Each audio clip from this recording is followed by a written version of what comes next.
শ্রাবণের শেষ সোমবার, তা চললাম আজকে বাবার মাথায় জল ঢালতে। অনেকটা বেলা হয়ে গেছে, একটু এদিক ওদিকের কাজ করে, আর শরীরটাও খুব একটা ভালো নেই, তার জন্য অনেকটাই বেলা হয়ে গেছে। তাই এসছি একটু দূরে, যেখানে মেয়ের স্কুল, সে পাশেই এই মন্দিরটা নতুন হয়েছে, কিন্তু আমি মন্দিরটা কোনোদিনও আসিনি। নতুন বলতে তাও কয়েক বছর হয়েছে। আমি অন্য মন্দিরে নীলরূপসে জল ঢালতে যাই, কিন্তু এই মন্দিরটা আমি কোনোদিনও আসিনি। আমার ভীষণভাবে ইচ্ছে ছিল এই মন্দিরে এসে জল ঢালবো, তা যাক সেই ইচ্ছেটা পূরণ হয়ে গেল। আজকে চলে এসেছি সেই মন্দিরে আমি জল ঢালতে।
ধূপকাঠিটা ভেতরে দেখিয়ে আমি বাইরে নিয়ে গেলাম, কেন দেখলাম এখানে মোম ধূপকাঠি সবাই রেখেছে, ভেতরেও অনেকে রেখেছে, তবু আমি ওখানে রাখলাম না, এখানেই রাখলাম।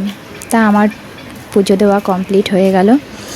এবার তো আস্তে আস্তে বাড়ির দিকে যেতে হবে। ঠিক আছে, ভিডিওটা কেমন লাগলো অবশ্যই কমেন্ট করে জানিও। টাটা, সবাই খুব ভালো থেকো, সুস্থ থেকো।